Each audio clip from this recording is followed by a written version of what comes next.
What's up everyone, Magic Official here, and today I'm going to be coming with two videos actually, because last week I did the gaming news and deals and that went on for quite a long time.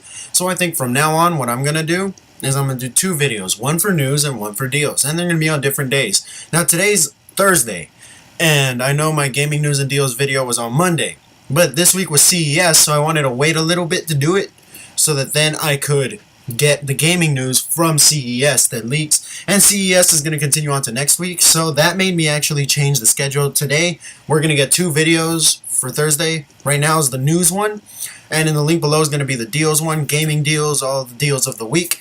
And next week I'm actually going to change the schedule for this. On Monday is going to be the deals video, and on Friday is going to be the news. That way I can round up all the news that came in and do it on Friday. Now I'm not doing all the news that's coming in on CES. I know CES, the Consumer Electronics Show, big thing happening in Vegas. Obviously, I'm not there. I'm still in my room. So, I'm not the best source to get all the news from CES. If you want the best news, I would suggest subscribing to channels. I'll have them linked in the description, like MKBHD, Duncan1333, Soldier Knows Best. They're actually there. They'll be covering everything, and Techzilla covers like absolutely everything they see. So those channels will be linked below if you want to see everything that comes out of CES. But I'm going to be covering a few stories, but the ones that I feel are the most important towards gaming only. Now those other YouTubers are going to be covering everything, whether it's automobiles, whether it's appliances, smartwatches, all that stuff. Whereas me, I'm going to do strictly gaming related news. And of course deals aren't going to be pouring out of CES, but hey, I'm going to have my deals video. So let's jump right into the news right now, shall we? Let's start with, obviously, CES news. Well, pretty much all of this is going to be mostly from CES.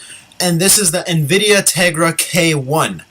Now, this is a mobile processor for all of you guys that like iPad gaming, gaming on iOS devices, or gaming on Android, maybe even Windows Phone, or on Surface tablets and stuff. Well, NVIDIA is one of the OEMs for the processors, and like Qualcomm and like Samsung that makes their Exynos series. Basically, they make processors, and everybody's raving over the new Qualcomm Snapdragon 805 that's going to come out. Everybody thinks right now the strongest processor is the Snapdragon 800. That's not actually true. The NVIDIA Tegra 4 is the most powerful processor. It has 72 GPU cores, it has crazy graphics performance, and it's a quad-core architecture with one battery saver core. Really strong processor, and it outperforms every processor it's gone up against, even the 8-core Samsung Galaxy Exynos 5 Octa. It's destroyed everything in specs. And now NVIDIA unveiled a new one, NVIDIA Tegra K1. The K stands for Kepler because it's based on the Kepler architecture. And they showed a demo of this a few months ago, but they didn't show the processor itself. They just said that they were going to have Tegra powering Kepler, and they showed a face that was being powered by a GTX Titan, now powered under a mobile processor, but they didn't give any specs on what the processor was. Now they announced the processor itself, and it's a monster.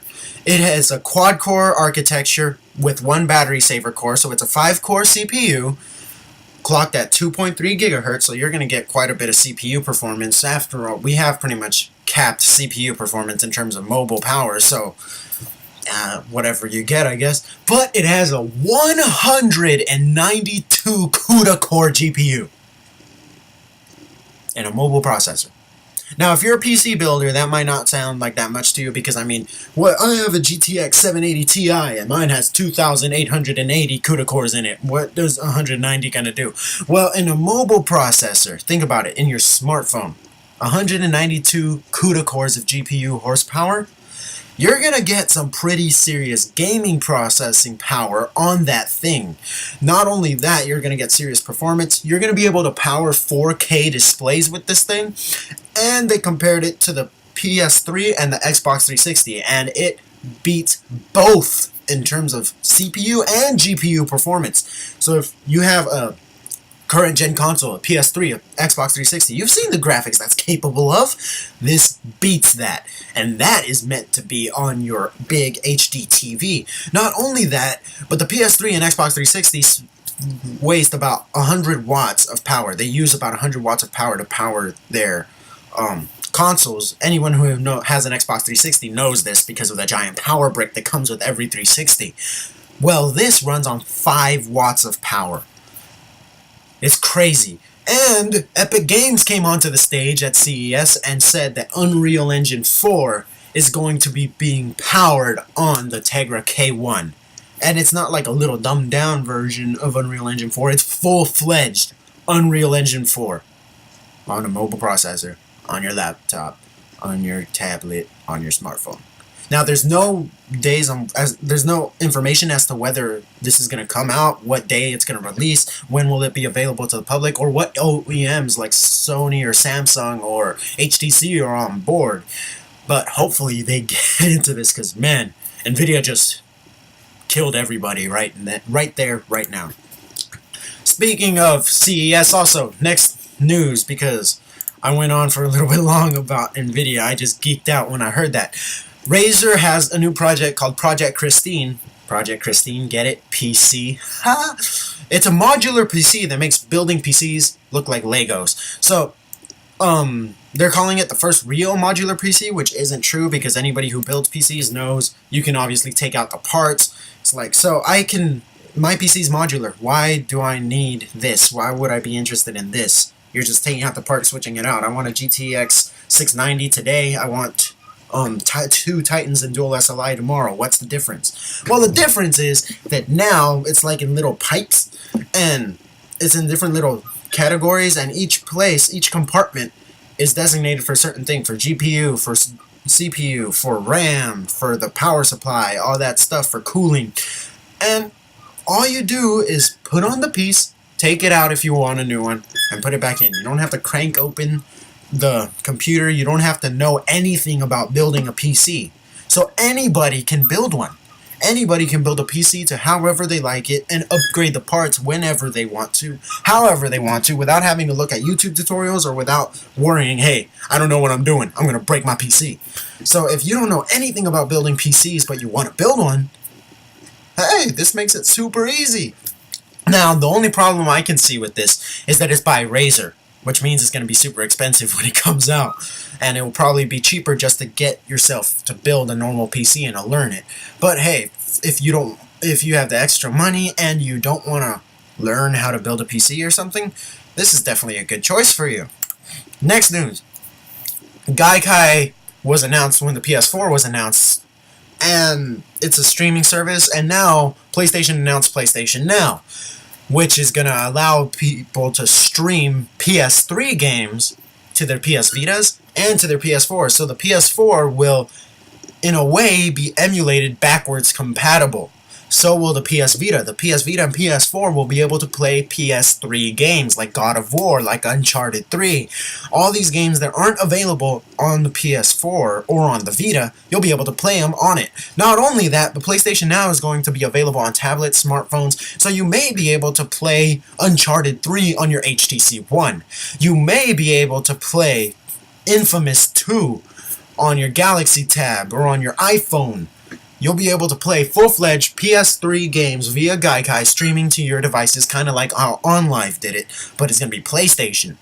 Pretty freaking cool stuff. Still on the note of PlayStation, the PS4 was announced at CES that it has reached a peak and it has sold more than 4.3 million units at the end of December 28th, 2013. This would make it one of the largest console launches ever. It's huge. 4.3 million units in the span of a couple months? 4.3 million, and it's not like some things that sell in the millions in a couple days or so. They're not exactly $400 like how a PS3 or a PS4 is. So the fact that so many people are buying this, really, really awesome. But PlayStation's lead over Xbox One is apparently not that big of a deal, according to the Sony Marketing Vice President John Koller. He says that Sony looks at their numbers and sees them as a goal. The goal isn't to defeat the competition at all, but rather to grow bigger and bigger and to encourage publishers and developers to make great gaming experiences on the PlayStation 4. He says they have a great opportunity because they have a great product. So the fact that Sony is winning and taking this as a good sport, they're not insulting Microsoft at all or saying, haha, we're better than you. No, they're saying it's not important. Who cares if we're winning? All we care about is making a great product and giving the gamers what they want and getting developers and publishers on board to make good games for our good product. That's why it's selling, because it's good. So, it's nice to see that Sony's being a good sport about this and that they put the gamers first rather than their money. I think that's why they made all those policies and stuff, because they could have gotten more money. I think, like, they could have seen it like money first from developers. They could have integrated all of the things that Microsoft was going to, but they didn't. They put the gamers first from the beginning, and it has paid off. So they're going to keep putting the gamers first over money. So, and since they're putting the gamers first, the money's going to pour in anyway, because that makes the gamers happy. Well, that hasn't been everything for gaming news.